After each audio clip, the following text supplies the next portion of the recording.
There's a whole bunch of goals last night as we bring into 100% hockey with Millard and Shannon. That was the kind of night that will give a little bit of a spike to the goals per game average. Yeah, might not help certain people's goals against average or save percentage, though.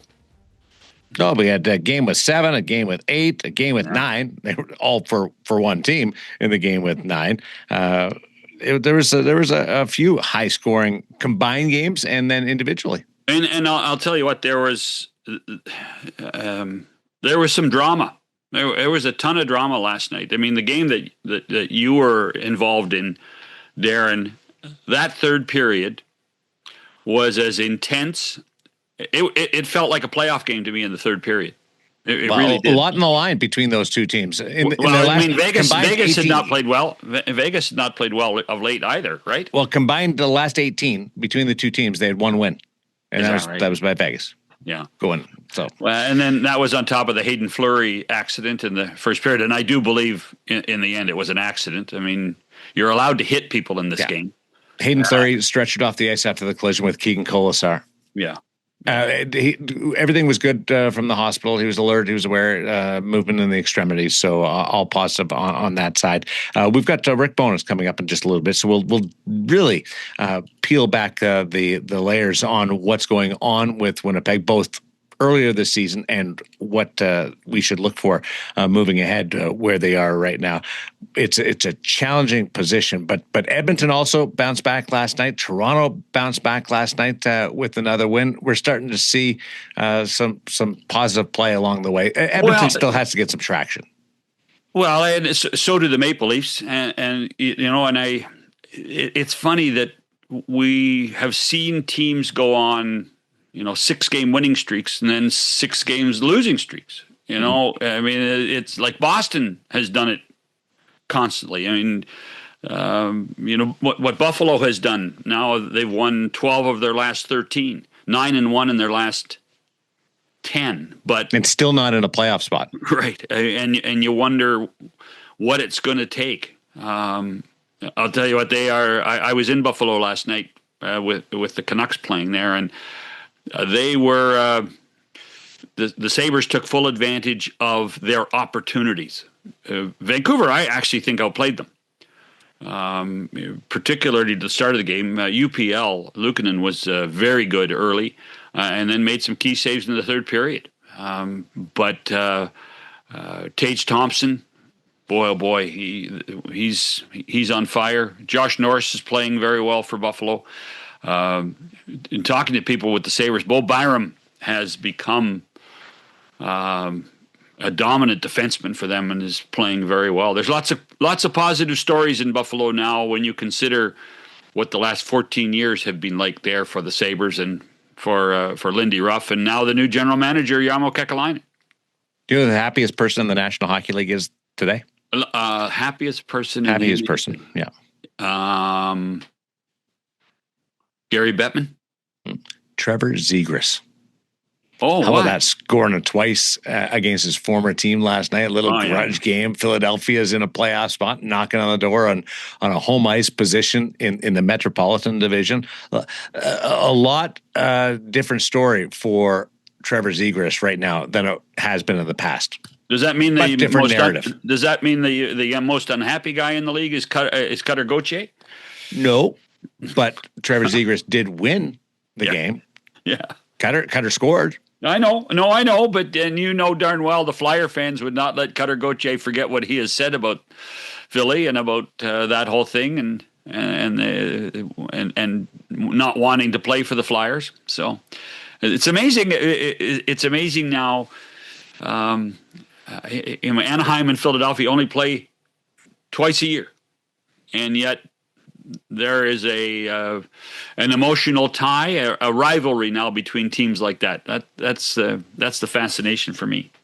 A couple other things I want to get to, but Rick Bowness has joined the green room, so we'll slide over to the former National Hockey League head coach, behind the bench for more games than any other person in National Hockey League history. Between being an assistant coach, associate coach, head coach. Yeah, nobody's ever been on the bench for a game more than Rick Bowness.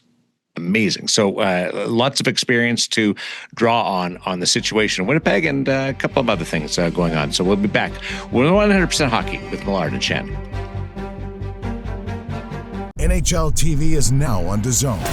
Hockey lives here. Here we go. Watch every game from every team. The best players in the world.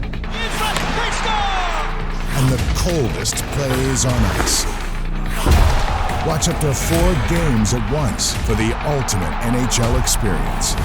Sign up now at DAZN.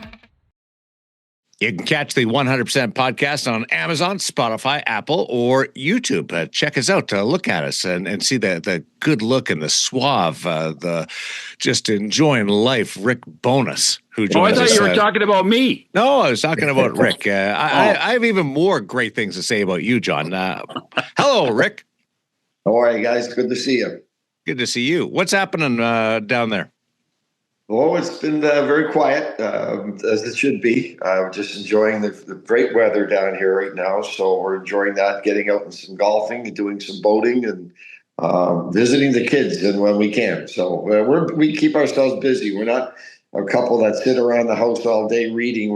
We like to stay active. So we're making sure we're staying very busy. How's your TV work? TV's it's good. No, it's been fine. I've done a couple of games with TNT. I'm going back next week and a few more after that. So that'll keep me busy. That gets me out of Judy's hair for a day. She enjoys that. And are you one of those guys that, as a hockey lifer, you're at night, you're still flipping the channel, watching all the games you can? Yes, I am. But poor Judy, she thought when we retired, she'd have to stop watching hockey every night. So, but no, I'm watching games every night, and she watches it with me because she loves it, and she misses it just as much as I do. But if there's something more important for her to watch, she'll go do that. But no, we're watching our games every night. Do you watch the Winnipeg Jets with a bit of a squinty look right now? Like, ugh. Yeah, I feel for them. I do. It's unfortunate what's happened there. But the optimistic side of me says, okay, like this really is their season right now. 8 of the next 10 are at home. The 2 road games are in Minnesota, in Chicago, and the teams they have to catch and pass, obviously, to make the playoffs. So this is a tough stretch for them, but this is their season, and they've got to take full advantage of these 8 home games. They got a point last night against Vegas, and they're going to have to build on that. But they can't afford to fall any further behind than they are right now, and it's a very important stretch for them, and they're well aware of that, I know. How would an event like the Hayden Fleury accident affect the bench, and how, as a coach, would you deal with the remaining players on the bench to get them over the shock of what happened? Yeah, well, clearly it's unfortunate. Nobody likes to see those things happen, but the players have all been around hockey all their lives. They've seen some bad incidents, and they have, whether it was a minor hockey, junior, college, or the pros. Things like that, unfortunately, happen every now and then. And you talk about it. Okay, we have to move on. We have to get refocused. We'll deal with Hayden after the game. They all see the most important thing is the players all went down by him. And they all saw him moving his feet, moving his arms and everything. So they knew there was nothing really, really drastic going to happen there. So that would have been a good feeling in itself, just to see him moving. Because that's your first concern, obviously, when he slams into the boards like that. Is he going to be okay? He's had a history of concussions, so I'm sure that was on their mind. I know Scotty said after the game he broke his nose. But they saw him moving, and they know. Again, they've seen it before. They know they've got to get right back into that game, and they handle it well. Like Adam Lowry. Listen, Adam Lowry's telling Scotty, "Put me out there, right?" So he can go deal with it. And once it's dealt with, then you move on, and because the game becomes. We need those 2 points. We've got to get redialed in a hurry. And the Vegas players have the same reaction. They see that go down. They don't want to see that, even though it's someone on the other team. But we've all seen those incidents, and you move on as quick as you can. But I give the players credit. They came off the bench. They made sure it was okay. Adam dealt with it right away, and then you get back to playing hockey. It doesn't. I don't mean to sound cold or cruel, but it's the reality of it, and you've got to move on in a hurry. And the Vegas side dealt with it too. Bruce Cassidy had Keegan Colasar out there for that next face-off, so he could answer it, even though he felt terrible on the pictures that we saw when Hayden went by. He gave him a tap. Yeah, and good for Bruce to do that. Players know, okay, we're going to deal with this. Both sides know, okay, this has to be dealt with. The sooner the better. You can't hide them and just wait for a change of lines on during the flow of the game. It's a face-off. Let's deal with this. Let's get it over with. Because, again, but you would know Adam Lowry. He would know the guy coming off the bench to deal with it is going to be Adam. And so Adam goes out and lines up as a right winger, and they deal with it. So Butch wasn't going to hide him. Butch wasn't going to protect him. Let's deal with this. This is hockey. This is men versus men. Let's deal with it, and we move on. So Butchie did the right thing. Adam obviously did the right thing. I love the kid, and that's really the main reason he's named for captain, because he's going to go there and he's going to fight and stick up for his teammates every shift, every period, every game. Now, not to be what my old pal Grapes would call a tree hugger, but you had to deal with it. That's just a fact in this situation, Rick. Well, do you have to deal with it? No, you don't have to, but you have to know your team. You have to know your players, and you know that team, and you know that play. He wants to deal with it. So does it have to be dealt with? No, because and I haven't seen close enough replays for it. It's two big guys going for a puck, and one guy loses his balance and takes a slam into the boards. Now there might be different angles that would disagree with that. I don't have them, but it's two big guys going for a puck. He's far enough away from the boards that he's you're not slamming him into the boards directly. But then again, you've got to know your team and you've got to know your players. And as long as I was with the Jets, Adam Lowry wanted to deal with everything right away. And that's him. And that's why he's captain. So if he wants to deal with it, you got to let him deal with it, right? Okay, great. And his teammates know he's going to be there. His teammates know he's going out there to take care of it and deal with it. But I love what they put the camera in the penalty box, and they acknowledged each other, Adam and Cole. They said, okay, we dealt with it. Now we move on. And both sides moved on in a hurry. But to answer your question, does it have to be dealt with? No. But not in a situation like that. A dirtier shot, it would have had to be dealt with. But again, two big guys going for a loose puck. They bang. One guy gets an unfortunate bounce and slides into the boards and gets severely hurt. But Adam Lowry, he's going to go and deal with it. And you got to let him do that. That's part of leadership. We mentioned on our broadcast on the Vegas side, it's a really difficult scrap for Keegan Colas. Flurry, he's consoling and thinking about Hayden, and he doesn't necessarily or can't really win the fight because then he doubles down on it. Yeah. Listen, you get into a fight out there, you're trying to win the fight. Right? You are. No matter what the circumstances, no matter who you're fighting, you want to win the fight. So he knows, and give him credit for him. He knows he's going to have to answer the bell. He went out ready to answer it. He just picked on a big guy that can really fight and take care of himself. But no, you drop the gloves, man. It's better to give than receive. So you want to do everything you can to win the fight. You certainly don't want to get embarrassed by getting the heck beat out of you. And he's a big Colasar is a big guy, and he can handle himself. He knew it was coming. I give him full marks. So after the game on local radio in Winnipeg, Gabe Vilardi actually admitted that they're having a little bit of a crisis of confidence. The last three games they've had leads. Man, in Toronto, heck, they had a 3-goal lead, Rick. Yeah.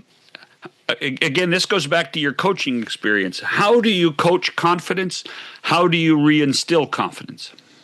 You coach it by, you take these video sessions and you pump every positive. These are all the things that we're doing well. Even though when you're losing, you have to keep showing the positive. You keep it one-on-one meetings with your players. You make sure when you go on the ice and practice that execution is right on. effort, execution, and focus on every drill is spot on. And when it's not, you stop it, you do it again. Because those are the two words that players hate to hear. Go again. Right?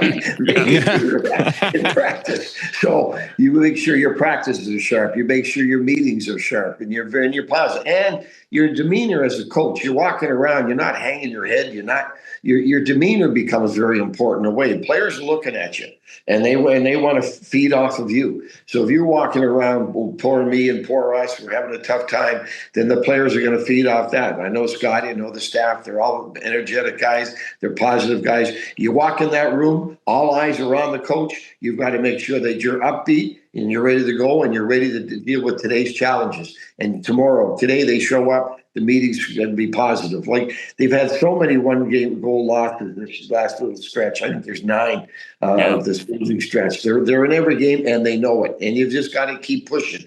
The confidence itself, like the players prepare themselves. They can't sit there and say, oh my God, wait till something bad happens. They can't have that attitude. They have to go on the ice, and the players have to go on the ice. I want to be a difference maker in the positive way. I can't play. I'm afraid to make a mistake because it's going to end up in the back of the net and it's going to cost us. So there's the responsibility on the players as well. The coach can only do so much. But there's something that has to come from the players that they've got to go with the right attitude and say, I'm going to be a difference maker in the positive way and make a positive outcome on the outcome of this game. And so there's emphasis on the whole staff. There's certainly emphasis on the players, and you have to keep fighting to go through it. And listen, when the hot gods aren't shining on you, you need some breaks too, right? You do. You need some things to go your way. You need your goalie to make an outstanding save. You need the opposition, even though you're losing these games by a goal, to have a wide open net and they miss the net or they hit the post. You need some breaks to fall on you as well, and you need a bad, ugly goal at times. So you need a little help from the hockey gods as well to get through this. But the thing you have to keep doing is keep pushing. And there's a lot of fight in that room. There's a lot of fight in those players, a lot of fight in the staff and Chevy. So they're going to keep pushing. And as I said earlier, man, this next 8 games is crucial for them, and I'm sure they're going to answer the bell for it. It's hard to imagine in your time there and in last season, these were 1-goal games that the Jets win. Yeah. I mean, you talk about hockey gods and you talk about the opposite side and looking in the mirror. They can't win a 1-goal game this year, and last year they couldn't lose. Well, you just look at the stats don't lie. Like they're 23rd in goals for, right? And then last year they were right up the top. The goals against, they're 18th. Last year, they were right at the top. Their power play is mediocre. Last year was near the top. Their penalty killing wasn't great last year, but it's worse this year. So you take those 4 categories, and there's your answer, right? The goals for is not good enough. The goals against, not good enough. The specialty teams aren't good enough. The secondary scoring, that's the obvious one. All you have to do is look at their lineup and look at the stat sheet. That just jumps out at you. Coaches always say, we need our best players to be their best players. Their best players are being their best players. Look at this. Look at the numbers, right? And they are. So they need some help in that secondary scoring, and that's why the goals for is down and the goals against. If you're not scoring, you've got to make sure that you're doing everything you can to keep the puck out of your net. So if you're not scoring and you're getting scored on, you're obviously a minus on the team. So all those 4 categories are very important to them, and it explains, well, again, why they are where they are. It's just not good enough. But the biggest thing, and it's just, again, you just look at their stat sheet, it just jumps right out at you. The secondary scoring, they're not getting the goals from the defense that they got before. They're certainly not getting goals from the second, third, or fourth line on a consistent basis. Nice to see Cole score last night. Hopefully that gets him going. But they need more from every player on that bottom line, and they need more from their defense. How do you address that then? If you can't bring in other bodies, and that's the challenge of Chevy, and change the roster, how do you get in the right side of the secondary scoring or the other issues that ail the team? Well, he's doing the right thing with changing the lines up a little bit. Last night they had Millard down with Cole and Taze, and that line scores a goal, and that's what you're hoping for. So you keep fooling around with it because you know, if you put Gabe back up with Mark and Casey, you know what they're going to do. They're going to score, and they are. but you have to get that secondary scoring. So Scotty's doing the right thing. You can always go back. If you don't like what you see early, when you make those line changes, then you go back and you put Gabe back up at the number one line. You play the heck out of them, and you hope the other guys can get going. But now you need your staff and yourself to sit down with every player and just showing him the good things and how he can improve his offensive numbers, how he can contribute more. So there's a lot of video work, and there's a lot of, you got to pat them on the back if they don't, and if they're working hard and they're getting frustrated and you sense it, and if you have to push them, okay, you're not working hard enough, you're not competing hard enough, you're not going to the net hard enough, then you have to get after them and you have to push them in those directions. So there's certain things the coaches can do, and I know they're doing them. But again, listen, the guys, they're pros, they're men. They got to take some responsibility for what's going on, and they've got to make the adjustments to their game to get them back where they're doing a lot more to help the hockey club. And going forward, that's the answer. Looking back, how do we get here, Rick? Yeah, I know. That's the question, right? Yeah. But one thing, even when you're winning games, and sometimes as you're winning games you shouldn't win, you're not playing well, you've got to address that. Right. I know they had a great start. They were 9-3. But sometimes you're winning games when you're not playing well, and eventually you got to show the player, eventually this is going to bite us. If we don't, we won. But these bad habits that we're starting to see are creeping into our game, we've got to fix now. So you try to stay one step ahead of that. You can't be afraid, even when you're winning games, to address the negative. Okay. And again, your words and your tone are all in play here, right? Your tone is important. Your words are important when you're dealing with this. But if you see things creeping in when you're winning, and you have to address it, you have to try to fix it right away. So how they got here, like, I'm not in those meetings. I'm not around the team. I don't know. It's a surprise to everybody. But this is one, as we all know, and everybody talks about it, this is a tough league to win in. And you can't rest on your laurels. You can't think you're going to win the game. We're going to win this game. We're going to be okay. You have to make sure that you're ready to battle every night, because the opposition is ready to battle you every night. And the Winnipeg Jets have been a tough out the last couple of years in games. Everyone getting to give them their best. And you look at Vegas last night; they're 0-3-2 going in. And you look at what's going on with Dallas. Teams are going to go through these slumps.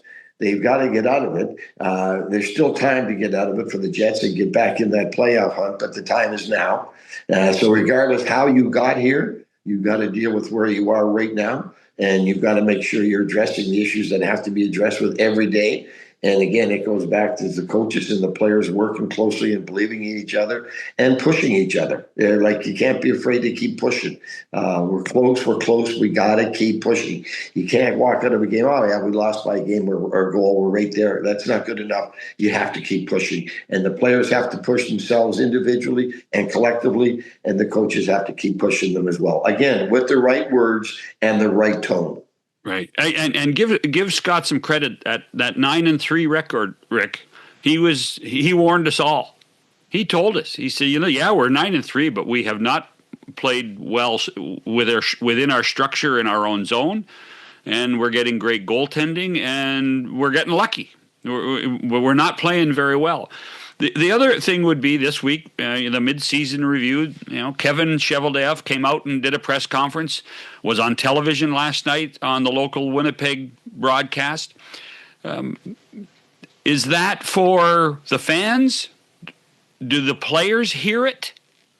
What do you would that be a conversation piece in the dressing room on Tuesday morning? Hey, did you see Chevy yesterday? What would the messaging be from Cheveldayoff that the players would hear or see? Well, the players' responsibility is to play. It's just your job. You sign a contract, come in every day, ready to work and ready to play and control what you can control. The guys that have been there a long time, they know Chevy. If the right deal falls on the table, regardless of what he says, if the right deal fell on the table that he felt would help the hockey club, he'll do it. He'll pull the trigger. You've got to listen. You're in a tough situation. No matter what he says, it's right. It can be it just can be looked at 2 to 3 different ways. He's got to say the right thing. But again, knowing Chevy, he's not afraid to make a deal. And if the right thing right trade offer falls on the table, he'll make it. And he's not going to panic. That's the big thing the players should realize, that he's not panicking here. He believes in us. Let's tell him the confidence is well founded on us. So it's up to the players to block that stuff out, go to the rink and play, and do the best they can. They have to have faith that the management, the coaching staff, when the right deal falls on the table, they will make it. And the players that have been there long enough, they know Chevy, they know he's patient, and they know how he operates, and then they know full well that he will make the right deal at the right time if it's there. Do you believe the core is still good enough? Yes, it is. It is. They've got the nucleus there, absolutely. But again, it's the secondary, the part of it that hasn't been good enough, and that's where they're getting. That's what's hurting them. So the best players have been the best players, and now it's up to that secondary group to find their games. Somehow they've got to find their games, and I know we're into January already, and they're still looking for it, but. You got it. That doesn't mean this is as good as we are. It goes back to pushing. Push yourself. Push your teammates. Keep working, and make sure you're ready to go and do your job every night as best you can. Lean more on the experience and expertise of Rick Bowness on 100% Hockey when we continue right after this. Car shopping should be exciting, not exhausting. That's where CarGurus comes in. They have advanced search tools, unbiased deal ratings, and price history, so you know a great deal when you see one. It's no wonder that CarGurus is the #1 rated car shopping app in Canada. When you're car shopping on your phone, it shouldn't be a maze. You need to see all the information. With the CarGurus app, you can. Powerful search tools that you see deal ratings, price history, and dealer reviews on listings all in one place. And you can turn on real-time price drop alerts so you never miss a great deal. CarGurus connects you with trusted dealerships when you're ready, ensuring a transparent, hassle-free buying process. Buy your next car today at CarGurus.ca. Make sure your deal is the best deal. That's CarGurus.ca. CarGurus.ca. Hope you're enjoying this one on YouTube, Apple, Spotify, and Amazon. Rick Bowness continues his visit with us. When you're coaching through a situation like Winnipeg is experiencing, is it harder to be the hard ass or to be softer on them, knowing the stakes that are on the line? Depends on how you play. Right? Really? It goes back to that. Listen, if they've gone out and they know, man, we gave it our best tonight and we lost. Then you say, okay, it didn't go our way tonight. If you get that feeling that, you know what, we're a lot better than this, that game. And then you got to be the hard ass. So the coach has to have a really good feel of his team. You got to know when to push them and when to pat them on the back. And a lot of it has to do with their body language. And a lot of it has to do with how they're playing on the ice. Sometimes you're on that bench and the body language it's on the bench. It's not just necessarily on the ice. If the body language is bad on the bench and you're looking at it and you're feeling it, then you've got to deal with that because it's going to affect the way they go on the ice. So and that's when you've got to be the hard ass. This isn't good enough. But when you walk out of a game and you know and you feel and we just gave it our best effort and it didn't go our way tonight, then okay, we lost. Then you've got to deal with it with the right word and the right tones. And again, when you don't think you're getting it. And I know Scotty was hard on them earlier because I agree with what John said. I talked to Scott a few times, and we're not playing well. We're winning, but we're not getting that 60-minute effort. And I knew at that time he was determined to keep pushing, even though they were 9-3, to get that 60-minute effort. But it's come back to bite them, and he's just going to have to keep pushing them at the right time, at the right moment. But also, when you're going through an 0-6-4 stretch, you can't come down hard on them. That's right. Yeah, that's. Can't. If they're getting blown out by 4 or 5 goals every game, then you got to be a hard ass. But when you're losing like they lost last night, the last couple, it's 1 goal, it's 2 goals at the worst. You're in every game. You got to keep pushing them. Hopefully they can find a way to make the difference in those games. They're right there. They're not getting blown out. They're working right till the end. So things aren't going their way. That doesn't mean you accept it. You keep pushing with the right approach. I've never been on an NHL bench, but is a quiet bench a troubling bench? Body language is more important. Some guys just don't talk. Listen, when I coached the Bruins 100 years ago, Cam Neely on the bench never said boo. Then he'd go on the ice and he'd run over anybody that got in his way. It was the same with Ray. So body language is what's important to me. Some guys are just quiet. You have quiet teams, that's fine.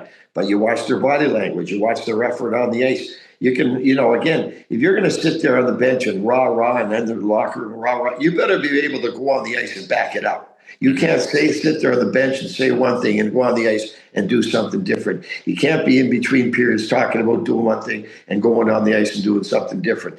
A quiet bench with the right body language, no problem with that. They're quiet. Rah guys that say all the right things and don't go on the ice and back it up. That kind of backfires on itself. Never thought of it that way, actually. Because fans want enthusiasm. They want passion. They want everything. But sometimes that can be mislabeled.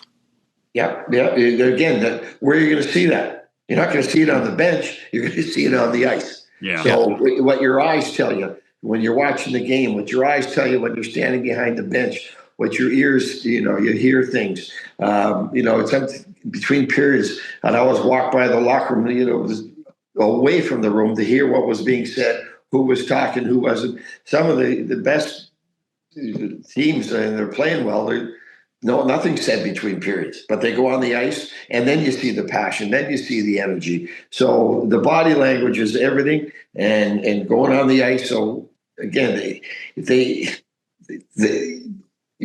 you see that body language and it's bad, then you have to address that, because usually the body language, the guys are talking and it's not. They're saying negative things to go along with the body language. But we all know the game. You can tell when a team is energized and playing hard what your eyes tell you when they're on the ice. Is there enough passion? Is there enough compete? Because we all know the dirty areas you've got to go to win hockey games in the National Hockey League. And the battles that take place on the walls. So if you're liking what you're seeing there, and you're not going to win every battle, you're not going to win every race, but the effort to do those things is there, then you have to live with the results. The other game that I presume you watched last night was the New York Islanders, because, true confession, your son is the assistant general manager of the Islanders, and they win 9-0. 9-0. Yeah. They were outshot by 20 shots, 44-24, and yet they win. Yeah. John, I'm texting Ryan through the game and watching it, and he's telling me, Dad, we're not playing very well. We're winning 5-0, and we're not playing very well. Everything they shot, we're in. So I was flicking back and forth, but when I'm watching the Jets and not watching the Islanders, I text him, how are things going? And he tells me last night, Dad, we're not playing very well, and it's 5-0. Yeah. It's a weird game sometimes, isn't it? It is. So there's an example, right? So everything they shoot goes in, and they're getting outshot. Their goaltender standing on his head. He had to stop 40-something shots, and they were good. I looked at some of the replays after. Man, they were grade A's qualities right from the spot. Yeah. So Sorokin was and the worst part is nobody's going to give the goalie credit for it because you won 9-0. Yeah, but his players, the teammates better. The teammates better are between periods and saying, "You're playing great. You're keeping us in there. Thank you very much. You're making us look a lot better than we really are tonight." I would have loved to have heard the conversation between periods or at the bench at some point between Sheldon Keefe and Jacob Markstrom, though. I mean, Markstrom was in for all 9 goals. At a certain point, don't you, as a coach, say, "Hey, you want out?" Yeah. So when I see that, I'm a little alarmed to a 9, like 9, right? Yeah. Is the backup goalie 100%? Is he sick? Can he go in there and do the job? So I kind of look at it like that way. Maybe the backup just wasn't ready to go. And again, with the cap issues you have today, sometimes you can't bring guys up and down. So I don't know if that's the scenario or not. I just hate to see a goalie give up 9. But I will tell you a story. I know one game we were down 5, and the goalie came right to the bench, and I was the associate coach then. And he's telling the coach, I'm finishing this game. I'm competing till the very, very end. And he left him in and they got 8 out. So, but if the goalie comes to the bench and I'm staying in, I'm going to fight my way through this. That's a conversation that the coach and the head coach and the goalie have. Maybe that happened. I don't know. So how would Sheldon Keefe handle that? Or I guess, how would you handle that when your team plays well, but you get blasted? Yeah, well, that's a tough one. I wouldn't have, again, it's easy to sit here and say, to say he should have pulled him after 5 or 6. That's the easy part, right? So maybe after 3 or 4, if you say, okay, he's not on tonight. We're playing great. Because we're playing great, even when you're down 3 or 4-0, you're getting all these chances. You still have a belief that you're going to win the game. And you look at the NHL this year, there's been a lot of comebacks of 3-4 goals. But once it hits 5 or 6, then it's lights out. You're not coming back from 6. So that's the conversation. Again, between periods, between the timeouts, is there a conversation between Sheldon and the goalie? I don't know. But I hate to see a guy standing there for 9.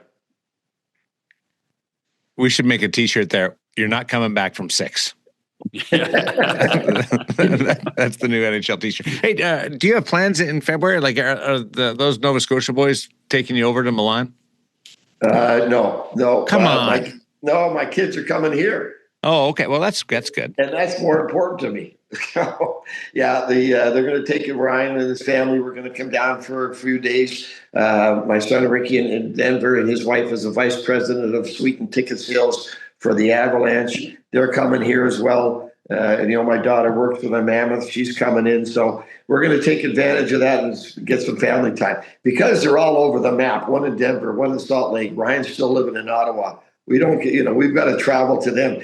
When we retired, we said, okay, we're going to start to travel. We're going to start taking some trips. Well, all our trips now are go see the kids because they're all spread over the place. So when we have an opportunity to bring them in here, we're taking full advantage of that. Oh, so let me get this straight. So there's been no trips to Portugal or Italy or Hawaii? Nope, nothing? Not yet.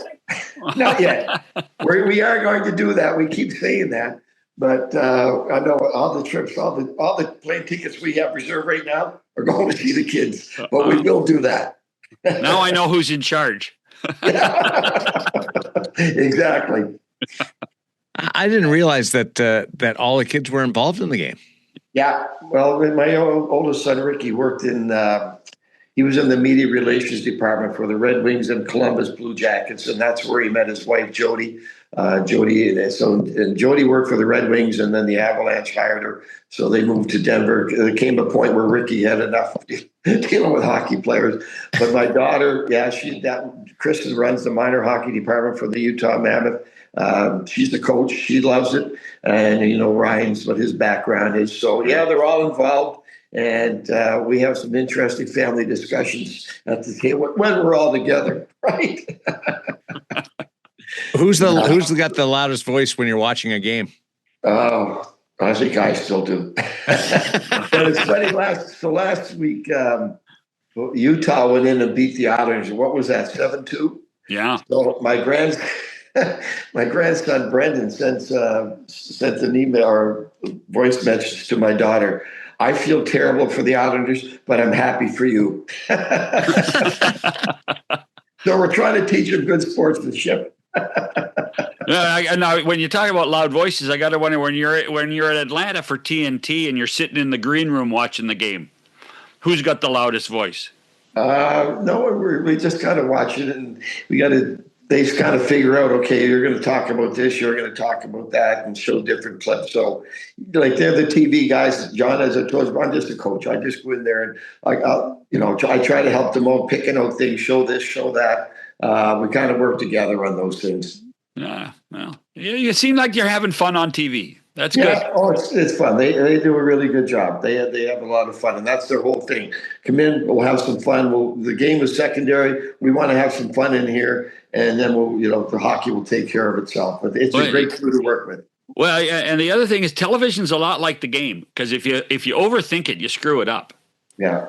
Well, I'm always taking your advice to me, John. Don't be a coach in there and get under that coach speak. I try to avoid it. Every time I'm doing something now, I've got to be careful. John's going to get mad at me if I ever do too much coach speak. If I hear F1 in deep one more time, I'm going to puke. F1, F2, F3. People are saying, "Oh my God, Rick, please." So I'm going to look closely and see if I can see John on your shoulder, whispering in your ear. He's right there. He's right there in my ear. Don't go coach speak. Thanks for catching up with us. I really appreciate it. A lot of fun. Pleasure, And given your experience in Winnipeg, a lot of people in the Manitoba capital will be very intrigued just to get your side of it. And we certainly lean on you in times like this. Have a good one. I love the Jets. I love the city of Winnipeg and the province of Manitoba. So I'm pulling for them hard. Great to talk to you guys. Cheers. Bye, Bones. With the NHL app, you can listen to every NHL game right from your phone. And with home and away broadcast feeds, you choose your way to listen. And he scores! Whether you're at work, at the gym, or stuck in traffic, the NHL app puts you right in the action all season long. Every team, every game, everywhere you go. Download the NHL app and never miss a moment. If you're listening to the podcast, we're also available on YouTube, Apple, Spotify, Amazon as well. Friends over at Amazon. But be able to just to tune in and watch John Shannon and see him work, it's a real privilege. What are you smoking today? That's the YouTube part of it. Well, yeah. Well, I'll tell you what. If you smoke. If anybody's been watching on YouTube, when you put your head down, your Zoom camera has been playing games with you. So yeah. Because they can't. I'll do it again. Because it can't see your eyes, right? Yeah. And so now and then they see the eyes of the goaltender behind you. So that's what happens. And it goes over to the picture of Patrick Waugh and I. Now, Patrick Waugh, that's a great segue. I wasn't intending that, but there's a picture of Patrick and I at the Colisée at the Memorial Cup way back when, the one that Pete DeBoer's team won with the Kitchener Rangers. But Patrick is doing a great job with the New York Islanders and kind of just flying under the radar because everything about that team was about the new general manager, Matthew Schaefer. Last night they scored 9 goals, but they're number 2 in the division right now, and they've done it quietly. Do you really think that's been quiet? Maybe it's the fact that you're in the Western Conference. I think the team Conference. part of it's been quiet. Yeah, because there's nothing about Matthew Schaefer that's quiet. No, but all the conversation is about the rookie, not about the team success. And we were joking with Rick about the shutout for Ilya Sorokin. Now the number 1 shutout man in the history of the Islanders franchise, which is, when you put it in context with all the goalies they've had, and the great Billy Smith, who was behind all 4 Stanley Cups. That to me was a fascinating stat. But again, okay, here's a question. I think you're right about not giving Sorokin very much credit when you win 9-0. You've tossed me a carrot, and we'll go down this rabbit hole of the Islanders and their goaltending and the history. Yeah. Who's the best Islander goaltender of all time? Billy Smith won all the Stanley Cups, but wasn't considered like an elite goaltender. Like never played Cups or anything. All he did was win. Right, but wasn't considered like top of the league as a goaltender for his time. So who's that guy in the Islanders under Billy Smith for greatest goaltenders? I don't think there's a strong history there of net minding. Well, I think it's this guy. I think Sorokin might be the second greatest goalie in Islander history now. And you're right. They have there isn't any dominant when you think of the other 2 teams in the area. When you think of Eddie Giacomin, I have to say John Davidson because he's a friend, and then and Mike Richter and Henrik and now Shesterkin, and then on the other side of the river, Marty Brodeur. That's probably a pretty good point. Now, I would argue at times that maybe the Islanders had the best defense. Yeah. Although but the Rick other 2 teams was drafted first overall. That didn't happen. He's not on the list. Hextall had a run there. Chris Osgood had a run there. I'm trying to think of Wade Dublowitz got them into the playoffs one time on the last day of the season. I remember that playing the Devils on a Sunday afternoon. Yeah, in a shootout, and eliminated the Maple Leafs, as I recall. So it's kind of like a sketchy history of goaltending with the New York Islanders. Once you get by the big guy, and that's got its own scars. A lot of them caused by the stick of Billy Smith. Yeah, no, it's that is a really good point. It also speaks to the way the Islanders won cups too. We have to understand and respect the depth of the forward unit and the defense that they had for all those years when they won 19 consecutive playoff series. Can I get an extension on our homework assignment? But I'm going to add another player. I made it easy. This is our All-Shoresy team. The All-Shoresy team. So all the guys that look like they could be on, in the backdrop at Shoresy. And if you don't know what Shoresy is, go to Crave in Canada. It's a TV show surrounding a hockey team from Sudbury. I think it's Sudbury. But I had mentioned Brandon Tanev, but I should have put Chris Tanev in too. So we do have two defensemen already. So we have Drew Doughty and Chris Tanev. Now we have Brandon Tanev. So what gets you into the mix? Is it just the hair? Because there's teeth have to play a part. Hair, teeth, dress. Because it's Tyler Bertuzzi, Brandon Tanev. We could probably move one of the guys to. They're both wingers, so we'd need a centerman. But we could probably live with just three wingers, and we need a goalie. And I want a coach too. I want a coach of the All-Shoresy team.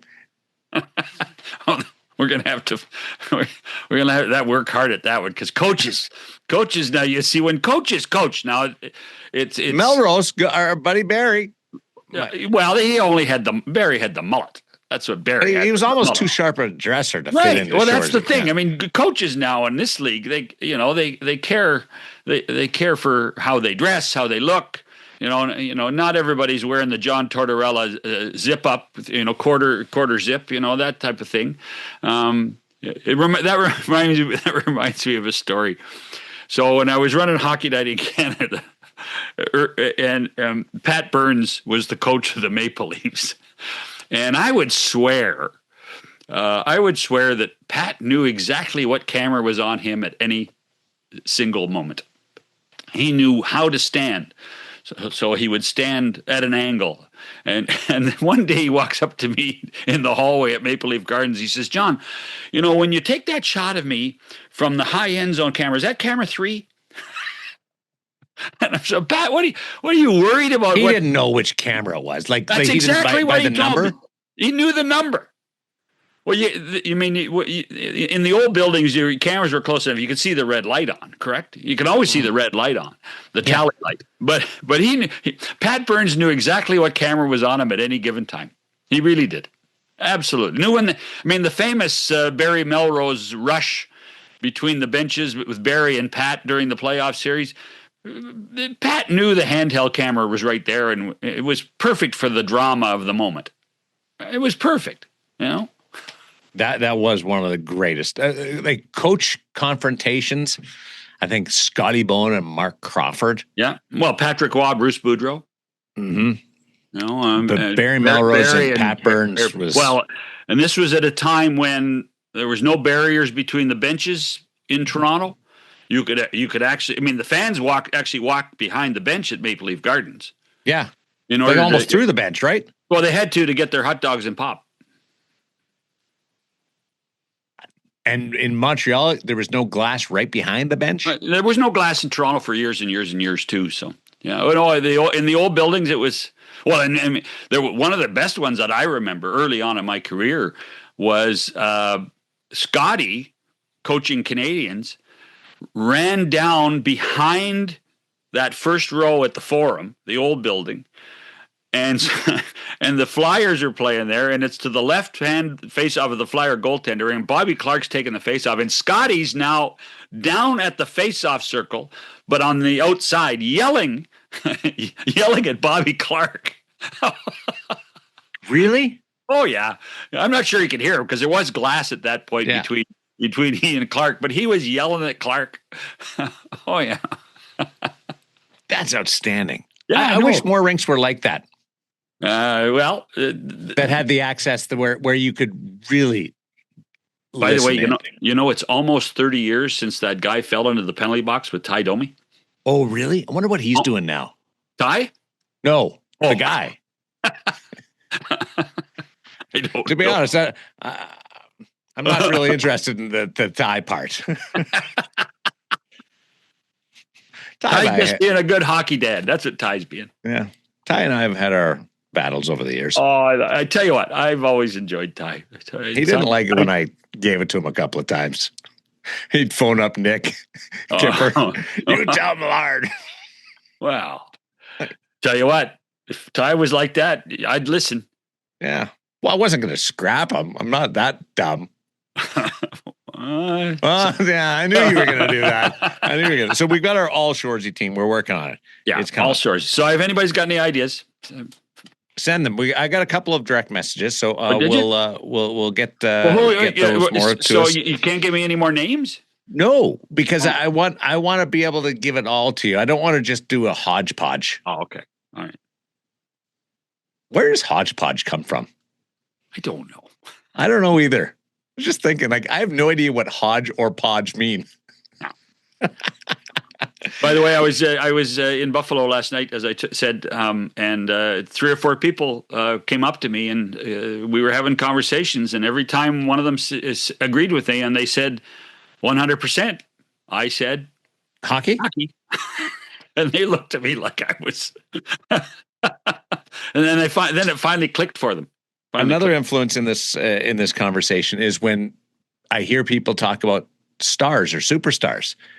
And they go, superstar. I'm like, that guy's not a superstar. Oh, we had this conversation on 100% right. Hockey. That's not a superstar. I hate to end the show on a couple of somber notes. Mm. But since we've last, we were with Daren Pang, we lost two pillars of the game. Dave Branch, who was the president of the CHL, commissioner of the OHL for so many years, a dominant force in junior hockey, someone who I don't think we really appreciate his fingerprints on the game. So many things that we take for granted, particularly the relationship between junior hockey and the National Hockey League. A lot of that was David Branch's influence. He was the guy that was challenged to clean up junior hockey when it was fighting, and he took Jeff that challenge. Kugel, remember that? Like, sure, he dealt with that. Sure, it's a hard. He had a hard job managing. I would tell you, managing junior hockey operators would be more difficult than managing NHL owners.